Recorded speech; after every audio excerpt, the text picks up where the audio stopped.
Jemaah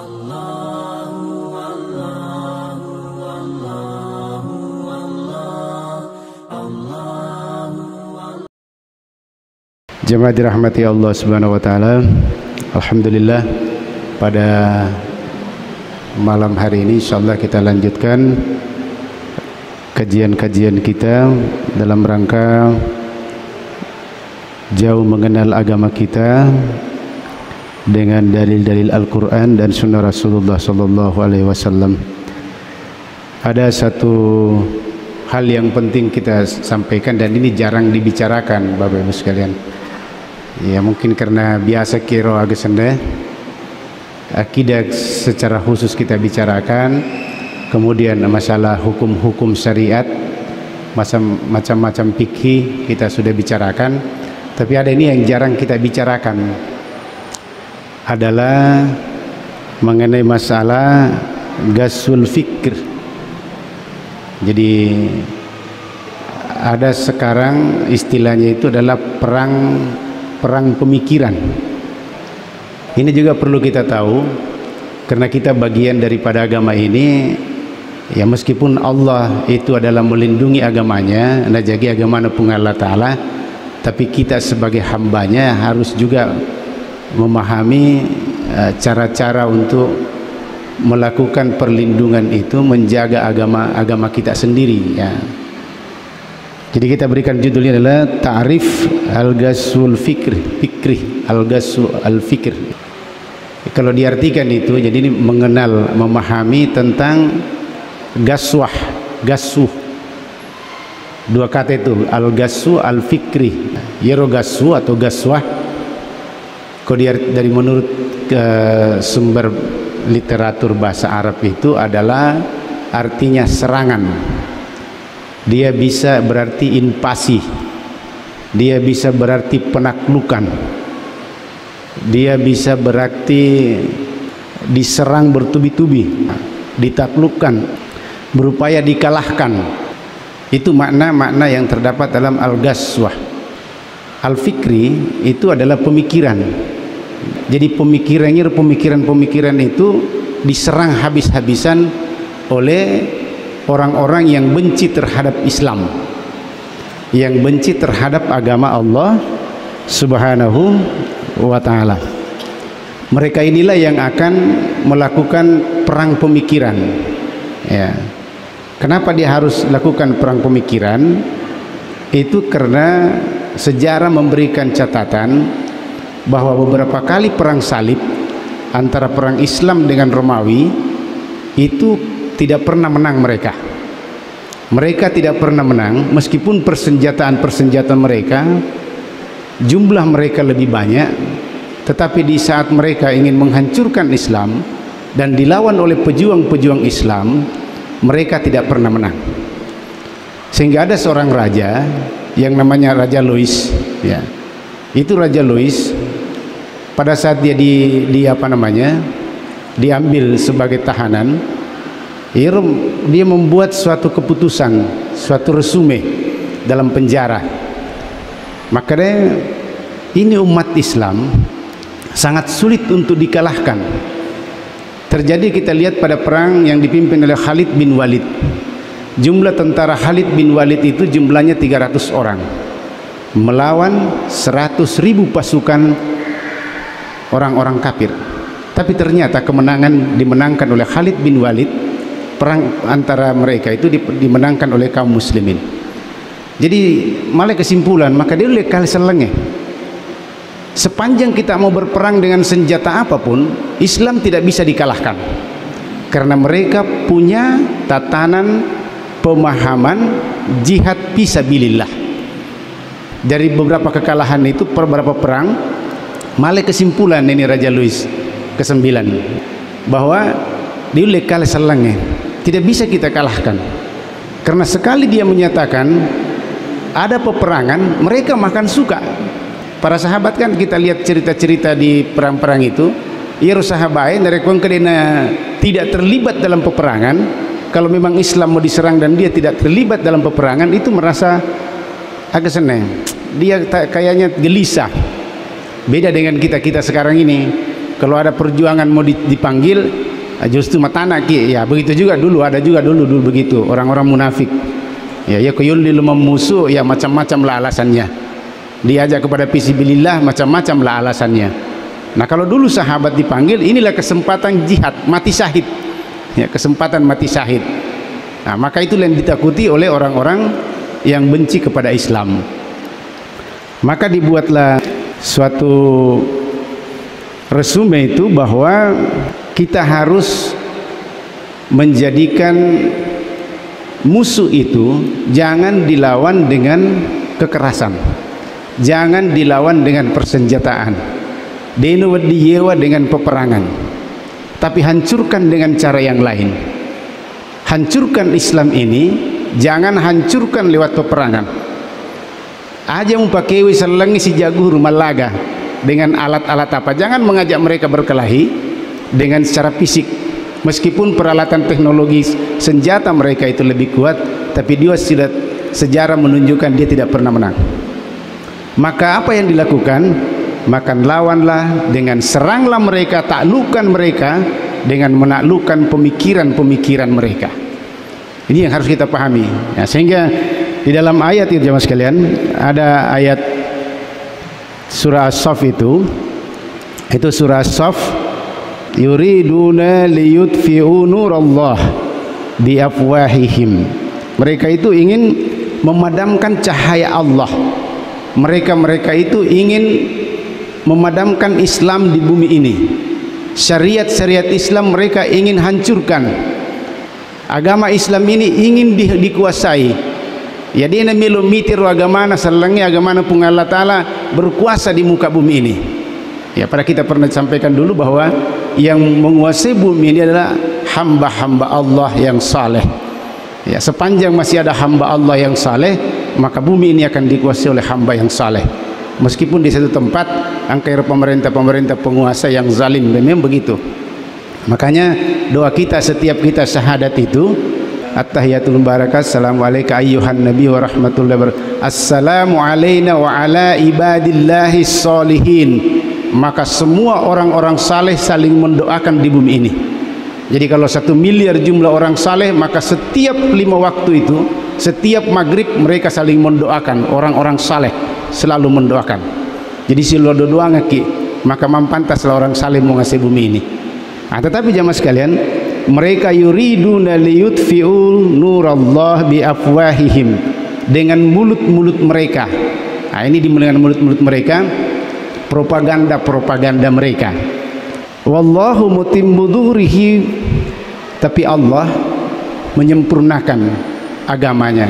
Allah menjaga agamanya sampai tidak bisa dihancurkan oleh orang-orang yang kafir ini. Walau karihal kafirun, meskipun orang kafir itu benci kepada orang Islam, benci kepada pejuang-pejuang dakwah, benci kepada pejuang-pejuang Islam, tetapi mereka hanya benci, Allah tetap menjaga agama ini.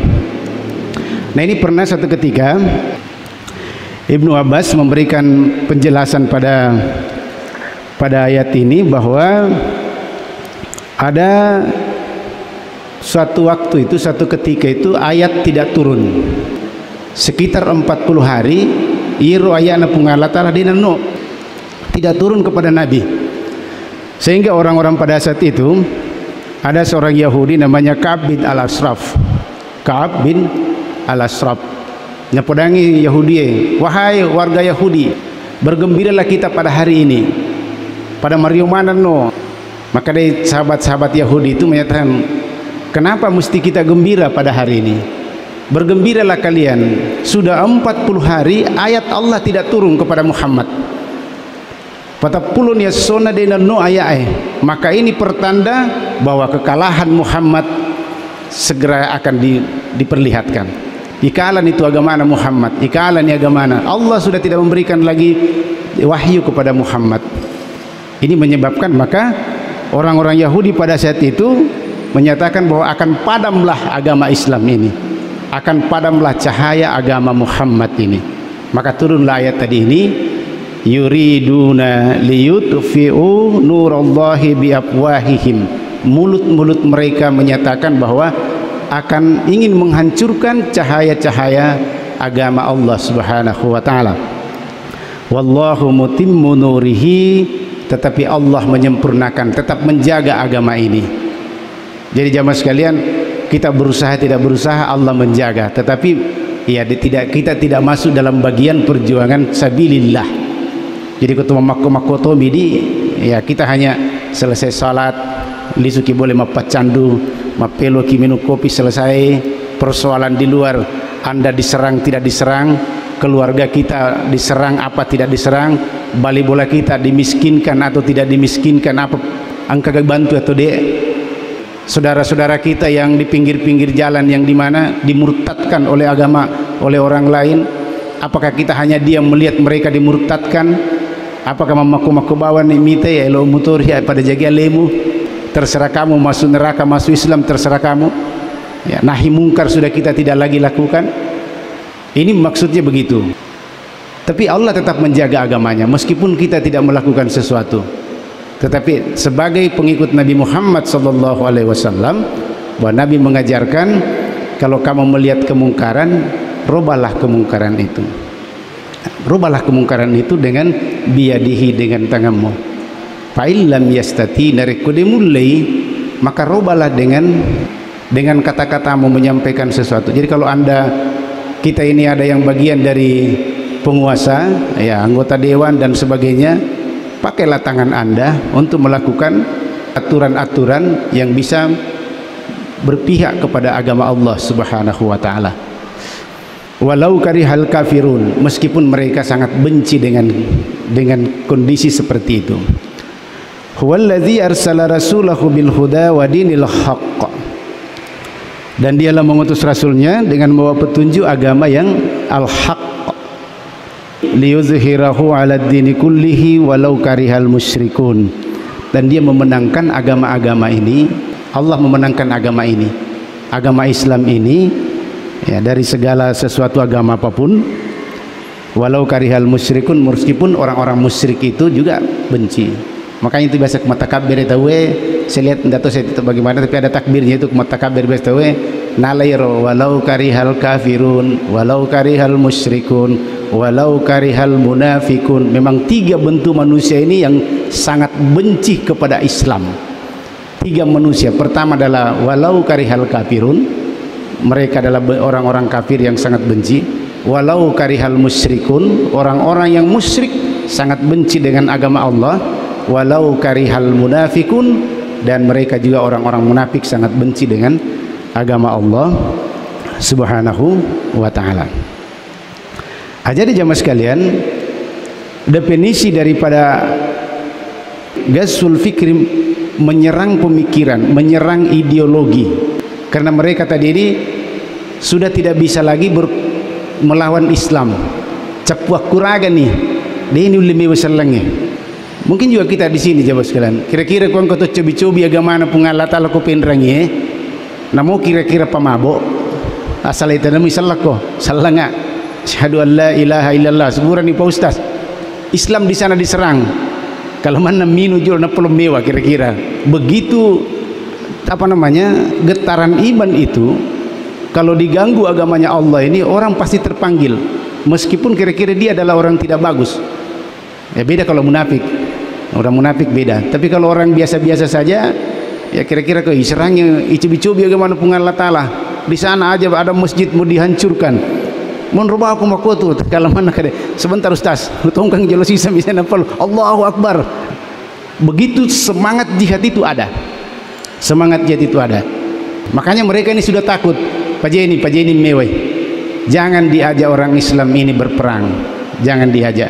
Tapi hancurkan mereka lewat perang pemikiran, perang urat saraf.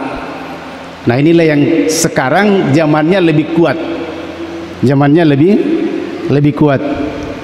Waktu pertama memang pernah diserang ini awal manusia, Nabi Adam. Di sini dimulai penyerangan sebelum masuk ke Raja Louis. Wastafsis manistata'ta minhum, ya. Jadi Allah katakan ini bisautika wa akhi wa ajalib alaihim bi khailika warajilika wasyarikahum fil amwal wal aulad. Jadi apa kata Allah dalam surah Al-Isra ini?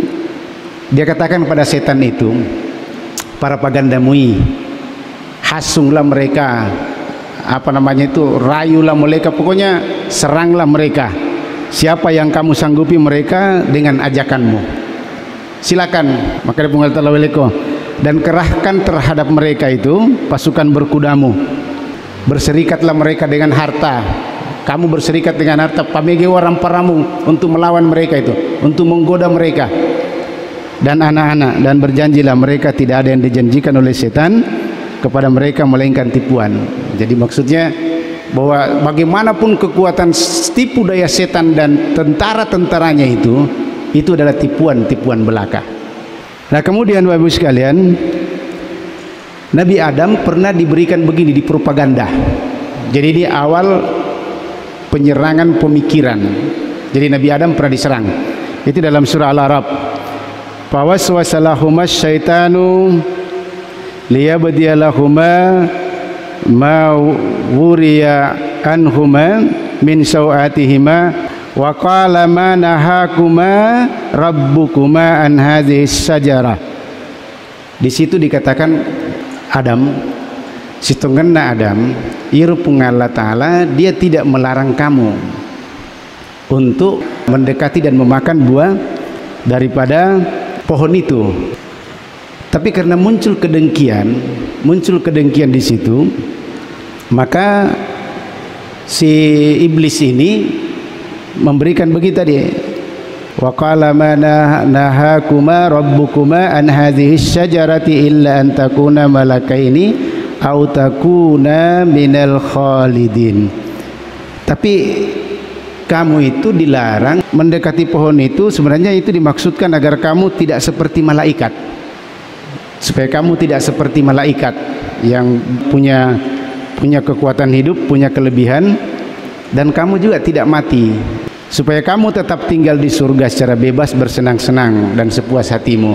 Tapi kumuan reyero gagairo, ya kamu sudah akan dibalik faktanya. Maka dipropagandalah dibalik faktanya. Maka ya kumuan reyero, kamu akan begini, kamu akan lebih dari malaikat, kemudian kamu akan hidup terus menerus, dan kamu akan menikmati surga itu dan sebagainya kalau kamu makan. Padahal Allah sudah menyatakan dilarang, wala taqrabas sajarah, ya, fatakuna minaz zalim. Jadi kemudian kamu akan zalim. Tapi godaan cara berpikir ini dituangkan oleh setan ini, dia mengatasnamakan Allah. Wa qala ma nahakuma rabbukuma, atas nama Tuhan. Nah, itu Nabi Adam kalau ipu Allah Ta'ala, maka dia sami'na wa ta'na. Dia tidak lagi ada maka dia ikuti, maka dimakanlah itu. Maka muncullah apa yang diberikan oleh Allah Subhanahu wa Ta'ala, dia dibuang di bumi. Ini pertama dikenai dengan serangan pemikiran, propaganda. Makototi di makokwe, propaganda sangat terlalu banyak, apalagi dengan media sosial. Makanya kita ini di media sosial kita ini hati-hati.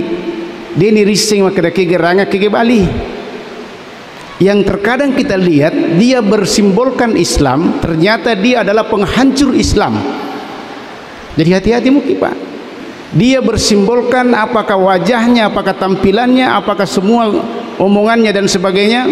Dia seakan-akan ingin membela Islam, tapi di balik itu dia adalah penghancur Islam.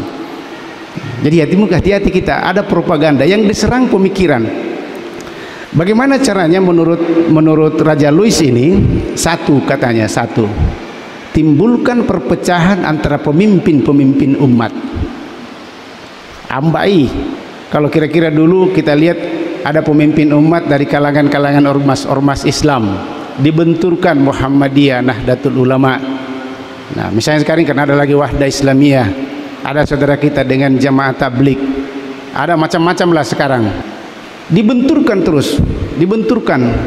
Kemarin saya dapat itu di YouTube, ada dikirim teman dari siapa yang kirim itu, ada kelompok seorang dari Pekanbaru kayak itu, Riau kayak itu. itu mencaci maki. Muhammadiyah kelompok dalalah sesat, Nahdlatul Ulama sesat, Jemaah Tabligh sesat. Yang tidak sesat kelompok mereka, tapi sudah itu mereka minta maaf. Mereka minta maaf bahwa saya salah, ternyata tidak begitu. Nah, ini cara-cara begini. Pasiambak pimpinan-pimpinan mereka katanya silakan mereka. Baru kamu berikan propaganda-propaganda. Seakan-akan kamu berpihak di sini, seakan-akan kamu berpihak begini. Baru kita menonton perkelahian mereka. Nah, begitu hebatnya Bapak Ibu sekalian. Orang-orang pada saat itu dari pandangan Raja Louis ini, mereka yang ingin menghancurkan itu disekolahkan di Mekah. Mereka disekolahkan di Mekah untuk menguasai tafsir, menguasai bahasa Arab, menguasai ilmu hadis. Karena itu ilmu bisa didapat. Jadi maka dagaki ia pun wadiki baca Quran, nareko salah tidak. Bukan Islam pun bisa baca Quran. Karena itu ilmu. Tapi persoalannya itu Quran masuk ke di hati atau tidak. Itu masalahnya, bedanya. Jadi beda tu pengaji, tamatina, angkat tu mengaji kumililana, gangkan milana tidak sampai di tenggorokannya saja ini. Dia mengaji, dia tahu Al-Quran. Nah itulah dia disekolahkan di Mekah untuk mendapatkan ilmu-ilmu seperti itu. Kemudian dia kembali dibentuk satu tim berunding bagaimana cara menyerang Islam ini. Diserang dari mana Islam? Ya tadi itu pemimpinnya, maka diseranglah dengan cara ada perbedaan-perbedaan furu'iyah. Di situ dihantam perbedaan-perbedaan furu'iyah. Nah sekarang Bapak sekalian, persoalan akidah sekarang ini itu sering dimunculkan di media. Persoalan Asy'ariyah, masalah tauhid itu sudah dikencangkan sekarang. Jadi kita jangan ikut-ikut Pak. Sifat 20 sekarang dibenci oleh suatu kelompok dengan mengatasnamakan tidak ada istilah tauhid sifat 20, wujud, baka dan sebagainya itu. Wujud, kidam, baka, itu sifat 20. Karena itu adalah Imam Asy'ari katanya tidak begitu. Yang benar katanya itu adalah tauhid rububiyah, uluhiyah dan sebagainya. Tapi secara ilmu bisa kita tahu kita bagaimana mengikut secara ilmu untuk mendekatkan memahami Allah Subhanahu wa taala.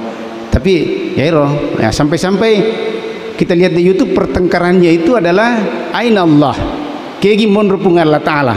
Di situ hebat sekali, selalu dibenturkan. Napa lagi ki? Ada yang mengambil surat Tohat, Allah di atas aras, dibantah lagi yang lain dan lain. Padahal itu ilmu. Jadi ada atau kecil-kecil, hati-hati juga dengan belajar di YouTube. Kalau ada sesuatu kita dapat itu, jangan langsung ditelan mentah-mentah. Baru-baru lagi ini begitu hebatnya ini serangan-serangan seperti ini. Bagaimana itu Adi Hidayat diserang oleh suatu kelompok dalam pengajian bahwa zaman Nabi, zaman sahabat, dalam sama salafus saleh tidak ada orang membacakan Al-Quran, menyebut ayatnya, menyebut tempatnya. Maka itu dianggap bermasalah. Ada jemaah yang bertanya, bisakah kita ikut pengajian dengan beliau? Jangan katanya, karena dia bermasalah. Nah ini yang fatal begini. Masalah makin Bapak sekalian, hal-hal sepele tapi tidak benar. Karena kita itu harusnya wala tafarraqu, jangan bercerai-berai. Kita tetap berada pada agama Allah Subhanahu wa taala, agama Islam. Wala tafarraqu. Kemudian yang kedua, cara mereka jangan berikan penguasa di suatu negeri, apakah itu negeri Islam atau apa, orang yang baik-baik, terutama negeri Islam. Jangan berikan penguasa, apakah bupatinya, kalau gubernurnya, presidennya dan sebagainya. Jangan usahakan jangan mereka naik menjadi penguasa. Ini biasa di agasan sekali kata. Kita biasa menganggap sepele itu, menganggap sepele penguasa itu. Apakah kita mau dipimpin orang pemabuk? Kira-kira kita mau dipimpin orang-orang yang penguasa yang korupsi dan sebagainya, yang menghancurkan negara? Karena mereka didukung oleh orang-orang seperti ini yang menghancurkan Islam.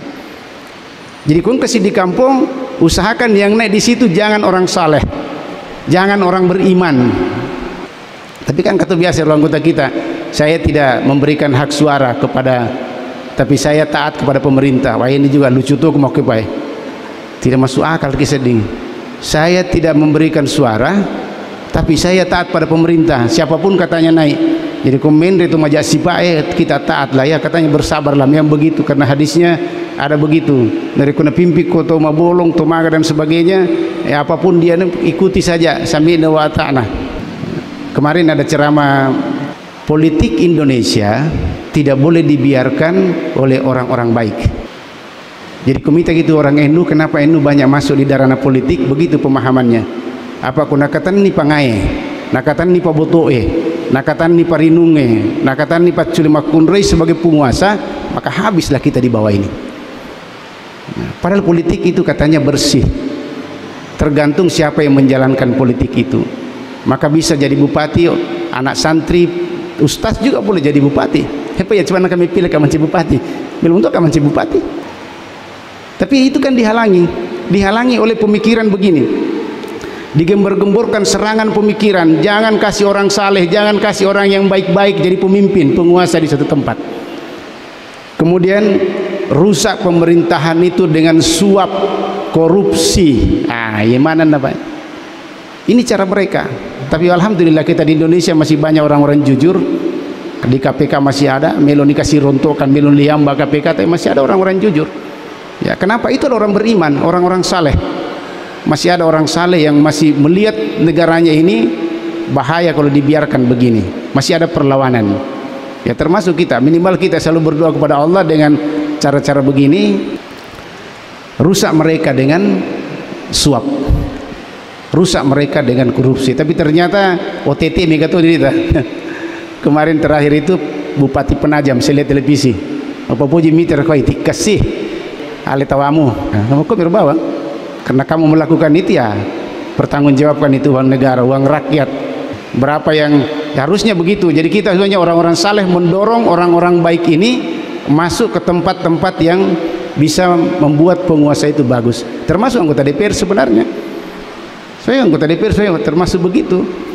Seandainya ada saudara kita yang banyak jamaahnya, misalnya dari Nahdlatul Ulama siapa wakilnya, dari Muhammadiyah siapa wakilnya, dari Jamaah Tabligh siapa wakilnya, Mas Siddiq Yokur pada yang pada kisalang. Satu kita punya tujuan ini, memperbaiki agama Allah Subhanahu wa taala. Tapi keimanan mirmasogo imen. Tapi tidak salah juga mereka, karena yang masyarakat kita membayar meloi taruh ni wales dari Pak Matu ke Mendri ku dia milinga duit wala memang di duitmu. Inilah yang berbahaya. Kemudian cegah orang-orang yang senang kepada negara kesatuannya, tanah airnya, yang cinta kepada tanah airnya. Yang pertama dihantam itu tentara. Tentara, tanamkan dalam hati tentara jangan cinta sama tanah airnya. NKRI, Negara Kesatuan Republik Indonesia, jangan ada rasa cinta kepada tanah air kita. Tanamkan itu terus sampai mereka melawan saudaranya sendiri. Kemudian cegah persatuan, berikan terus taparruk supaya semua bercerai, semua saling menghantam dan sebagainya. Dan yang terakhir itu di negara Arab, buatlah satu kawasan negara mereka, yaitu daerah Israel. Itu sudah terbukti. Maka negara Israel itu begitu. Jadi ipalaga nih, bayangkan Syria kemarin, Syria itu sudah begitu hebatnya itu. Sekarang kalau kita baca sejarahnya, ternyata kesalahpahaman satu kelompok dengan kelompok pemerintah dengan kelompok ini, ternyata awalnya sama-sama tujuan, tapi karena ada propaganda perang bisa otak anak dicuci otak ini sampai dia menghancurkan Syria, hancur Irak, hancur. Yang kita tunggu Indonesia katanya juga akan menunggu, karena di Indonesia ini adalah gambaran Islam ke depan terbesar adalah lahir dari Indonesia. Makanya Indonesia itu jadi di mata-matai terus. Jadi kalau makanya dimunculkanlah ada terorisme. Bagaimana orang-orang yang berbicara bagus dalam agama, maka dia dicap sebagai terorisme. Dan itu memang begitu jalannya, supaya dia dihancurkan satu persatu. Ya, makanya kita ini tetap harus banyak berdoa, banyak berikhtiar, tetap mempertahankan persatuan kita sesama Islam dan sesama anak bangsa. Jadi jangan terpancing dengan hal-hal yang seperti itu. Ini kira-kira bagus sekali, kira waktu banyak sebenarnya. Ini nanti kita lanjut di minggu depan tentang apa yang dilakukan oleh orang ini sampai akhlak itu rusak ya dan sebagainya. Mereka kita perlihatkan apa sebenarnya mereka lakukan sampai kita sudah diambang-ambang kehancuran dan kita tidak sadar. Karena ini gampang sekali masuki rumah-rumah orang tanpa biaya, tanpa pengerahan militer, tanpa pengerahan massa, cuma disemprotkan pemikiran, teori-teori, maka mereka bisa menerima dan mereka saling menghancurkan, saling berkelahi dan merusak agamanya sendiri. Jadi dimutu tumatu sulangi agamata, dimutu tumatu malaga. Kalau kita sudah tidak bisa menahan apa yang menjadi serangan mereka ini. Insyaallah nanti minggu depan kita lanjutkan tentang ta'rif al-ghassul fikri.